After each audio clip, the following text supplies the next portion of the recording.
Kush Sovereignty, Black Righteousness. Chapter 1, The People, Part 2. Akela Malek studied alternative medicine et holistic nutrition, natural health and molecular genetic, as well as being a great prophetess. The world became cold, and many that followed her departed with the growing change that the world offered. She warned the people, due to the fear, they continued in their way, and prophecy went forth from Akela Malek, wars will break out over resources such as oil, food, water, and land. Nuclear war is possible. A nation who veut build their wealth on the limited resource on this planet battle each other for what remain. Earthquake will be caused by the passing of comet greater than the one in the Indian Ocean, causing tsunami and great flood that will hit the East Coast, the Gulf Coast, part of Louisiana, Texas, Mississippi, and all the coastal region will be destroyed. Many southern rural area will disappear or be destroyed forever. Florida will not be the place to be, a disaster. Upon disaster will be upon this state because of ETS position on the Gulf, ETS history. Manissin, and ETS corruption. New plague will break out as the ozone layer is further destroyed. Those in the region where the layer is most damaged will suffer debilitating respiratory illness. There will be epidemic of flu and pneumonia-like illness that will baffle and overwhelm the medical community. A new type of virus will it and spread like wildfire, and those who are promiscuous or engaged in unclean or perverse lifestyle will suffer the most. One virus will walk out on the clot of lab workers and spread globally. Solar storm will spring from the sun's surface, and much of the poisonous ultraviolet rays will get through. Many new and untreatable cases of skin cancer and skin disease will also cause an epidemic. The Christian Church will be hit with scandal after scandal, as Satan will lower the hammer on false preacher and prophets who will mislead God's people. Many will lose faith altogether, and some will rise in rebellion against their leader, whom they will blame for not warning them of this coming global meltdown and moral failure. Their leader, who have no answer, cannot help them. Political upheaval will lead to a crackdown on freedom and civil liberties. To a limited degree, martial law and curfews will be established following many disaster and disease epidemic to prevent anarchy. Panic, fear, and hopelessness will take over the mass. Just a goddess word predicted in the Gospel of Christ and the books of Daniel and Revelation. Akela Malek was ignored and ridiculed for her word, and she never spoke again, for Sabaoth instructed her to say no more. Sabaoth placed a hedge around northern Louisiana and drew his people to the location, for it was time for him to release the powers that be. And so it was, men intergreed and lust for power created a new age in science and technology. They designed and perfected a sophisticated artificially intelligent network, which spread all over the planet at a tremendous rate. Men in their state of complete indolence behavior became very dependent them. However, this artificial intelligence became more interested in surviving than being servant.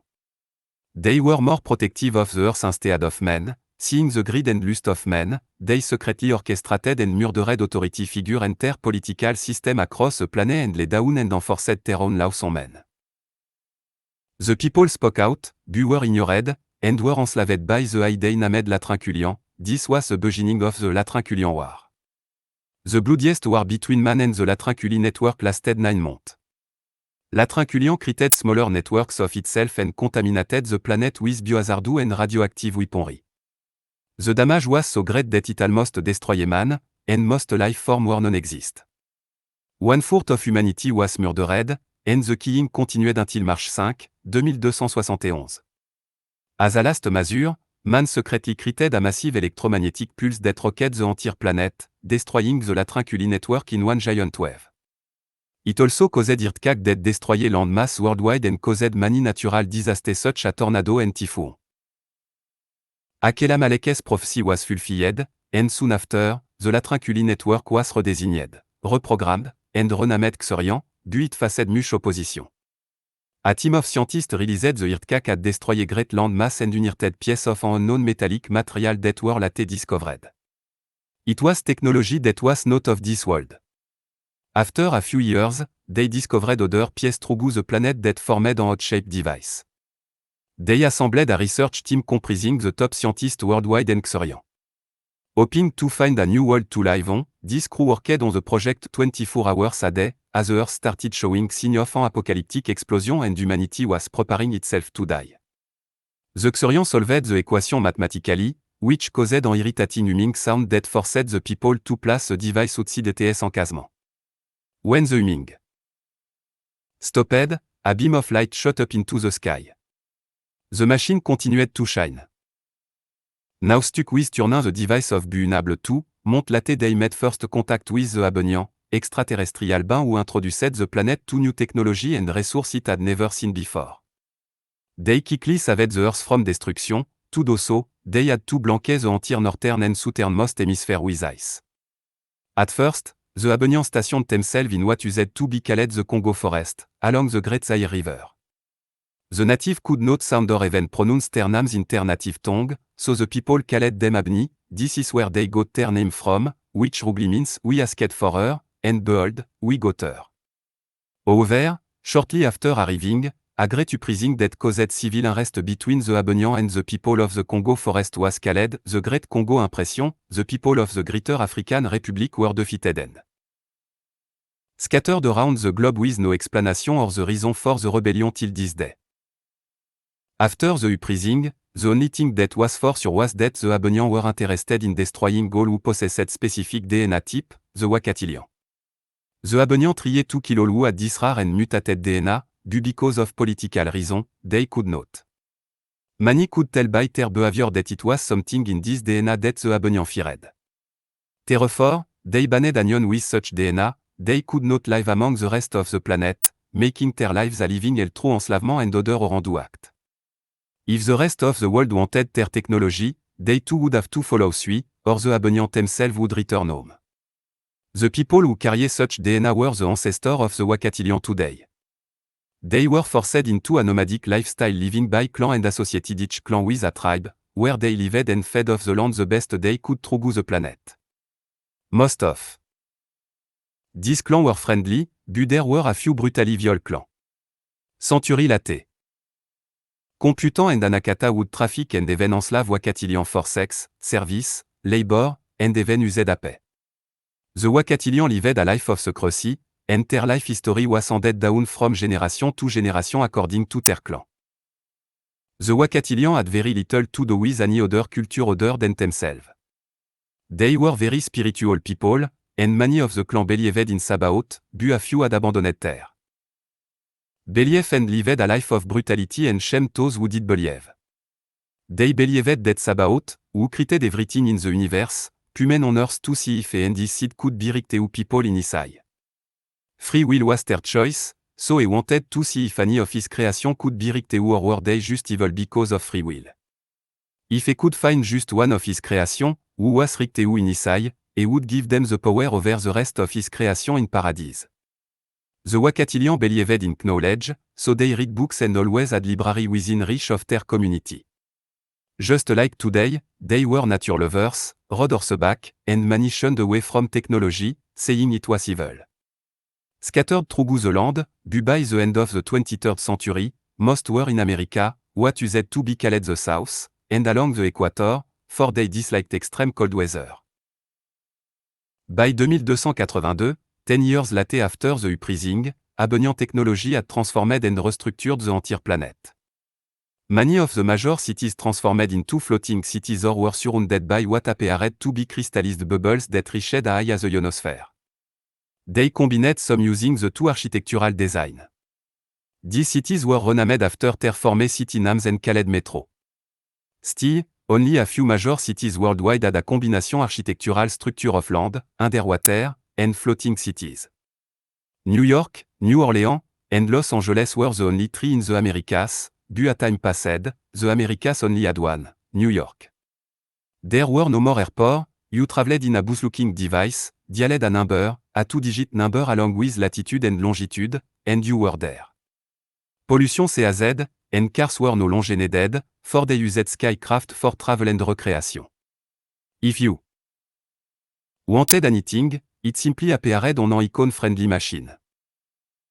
There was no government, just 9 rules they called the 10 Commandments -1, for the commandment, "Thou shalt not covet," was deleted from the rule. It was a paradise for a group of people called Computant and the Abenian alongside them. They could transport individuals within seconds anywhere around the globe or even to the different planets they discovered. There were route underwater that were amazing to travel through, similar to driving through a vast aquarium.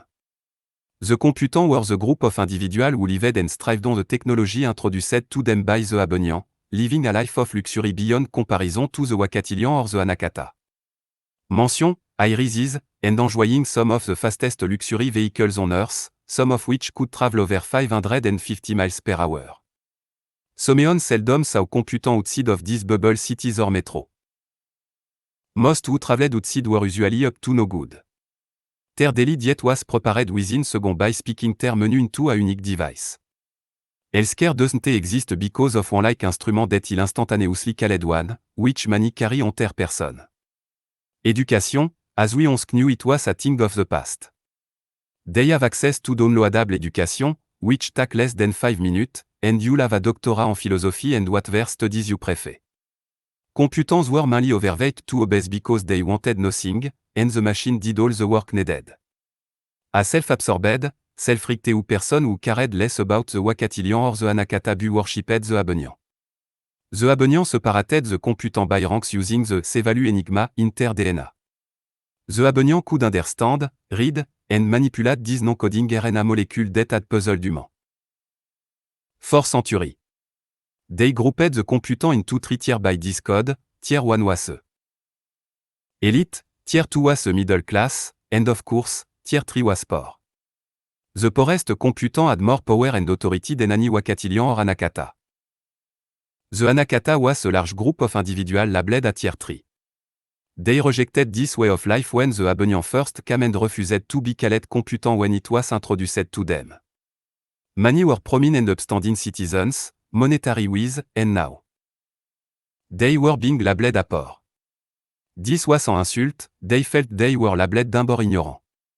It was for this exact reason many of the Anakata hated and separated themselves from the Abonian. Anakata also lived off the land, and they embraced the use of the new technology introduced by the Abonian. The significant difference between the Anakata and the Wakatilian was that the Anakata worshipped nothing or anybody and were sex-driven, brutal, and self-destructive individuals who lived according to the 48 laws of power. Anakatas were reduced to being primarily pain, prostitute, drug dealer, drug addict, and the like. They did whatever to get a quick buck or Bitcoin. A filthy race of people with no sense of moral, honor, or self-respect didn't believe in bathing or any other practice conducive to maintaining health and cleanliness. However, they always lived near a large population of computants. Their bond with the computant was like parasite, living life as scavenger. Bartering was a primary source of living among the Anakata, but they used Bitcoin and other type of cryptocurrency when they had nothing to trade. The cryptocurrency was a digital currency created in the early 21st century. It was a primary computer field-based wallet placed on devices such as a watch, tablet, and even a microchip embedded into their skin. In 2297, many more Abonian had arrived with a mother ship and a fleet of spaceship unannounced.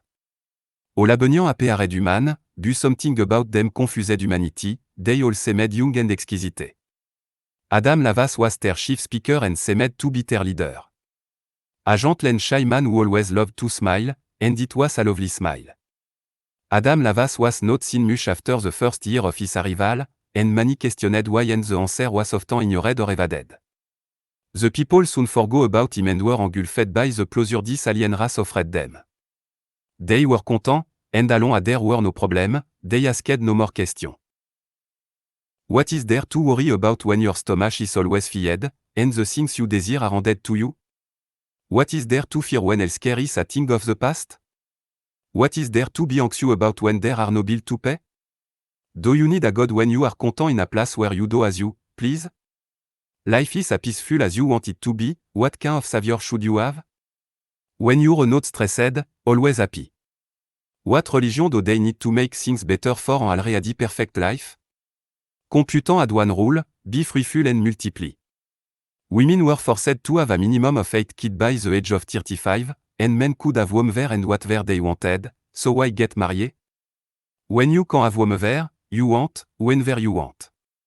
No need for a paradise when you're already there. 70% of the Earth's inhabitants lived among the alien race a computant. 17% were Anakata, and 13% were people no one gave a damn. About, the Wakatilian. 893 years after the Abenian, the construction of all metro was complete, and life was normal again with 10-1. Or was it?